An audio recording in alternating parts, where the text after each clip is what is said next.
Hi, this is Tim of the 1916 Company. Welcome and thanks for logging on. If you love this watch, email me, Team Mosso at the1916company.com for purchase pricing and availability questions concerning this watch.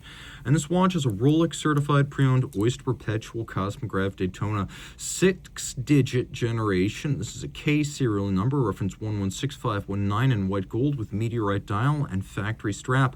The timepiece is 40 millimeters in diameter. If you look at it in profile, you can see that it is a tidy 12.2 millimeters thick and from lug tip to lug tip 47.5 millimeters with no bracelet or end link. That is the total distance across the wrist, and a 20 millimeter spacing in between the lugs.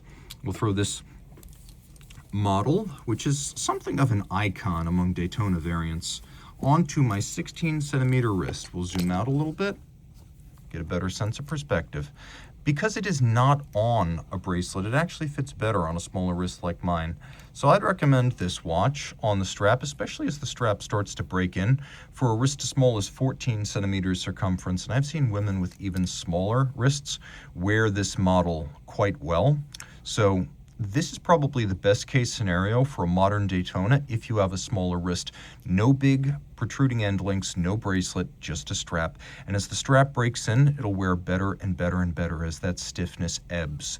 You can see that it's easy to fit under a dress cuff, so if you do want to wear it formally with tight sleeves, that will not be a challenge whatsoever. Okay, we'll pull my glove back on, and we'll take a look at this watch.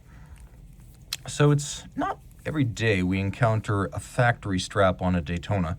And so the reason it looks so natural is because Rolex also inserts this little end link of sorts between the edge of the case and the strap. And that actually inserts under the bezel. So while it's not impossible to fit this to a bracelet, that little insert does require a full disassembly if such a thing were to happen. So people often ask, can I convert this to a bracelet if I already have one? And the answer is it's not quite that straightforward. But the strap gives you a completely different aesthetic, and it still has the standard watch's 100-meter water resistance. So on a water-resistant strap, this is a swimmable watch. We have a very light brown with a gloss finish, medium rectangular scale alligator leather. We have a monotone stitch, a folded edge, and then you can see natural calfskin on the bottom, Rolex factory strap in outstanding condition. A little note about the buckle. Sometimes when you're looking at buckles from early in the 6-digit production era, you see things that can be a little bit confusing, such as the reference number of the previous model. The 16519 would have been a white gold Zenith powered Daytona, and then there is a U code on the clasp, which corresponds to roughly 1998. So this clasp would have been made quite a bit before the watch, and they were likely married together when this K-series watch left the factory in 2001, or perhaps a late shipment in 2002. So if you're wondering why there's a bit of a disparity there, it's because Rolex always uses up all of its parts. Gray gold is what we have here. It's a type of white gold that's white all the way through and never needs rhodium plating. We have the screw-down crown. It's a trip lock in gold. You know that because it has 3 dots, but the center dot is the largest screw-down pushers. We've got a Gambian meteorite dial, which is a fascinating look because the iron is oxidized and then frozen to preserve these lovely crystalline patterns. They're known as the Widmanstatten patterns. We have white gold hands, white gold crown, white gold indices, white gold numerals, including a stylized watchmaker's Roman numeral 4. It's a non-loomed Daytona to give it a more punchy and formal look without the presence of the loom. You can see we have 3 polished chapter rings for each of the sub-registers, as well as a few well-chosen shocks of red varnish. Why don't we fire all this up? If I haven't wound it yet, I will do so now. The watch features a crisp column wheel. It's a vertical clutch, so you can see when the chronograph starts up, there's no jump, stagger, or extraneous motion of the seconds hand. And if you like to leave your chrono running full-time, you can do that with no additional wear and tear because of the vertical clutch. Column wheel feel is exemplary, and if you like the crisp, positive, sharp column wheel, as opposed to the barely tangible ultralight feel of, say, a Lanka Datograph, this is that super crisp feeling chronograph column wheel action.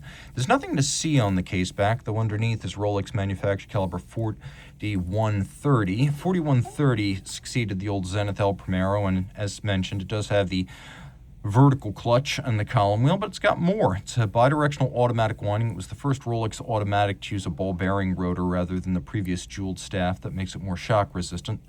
4 hertz, 44 joules, 72-hour power reserve. It's got a full balance bridge and a free sprung balance for shock resistance. The free sprung balance also allowing for very precise adjustment pursuant to the COSC chronometer certification of this movement.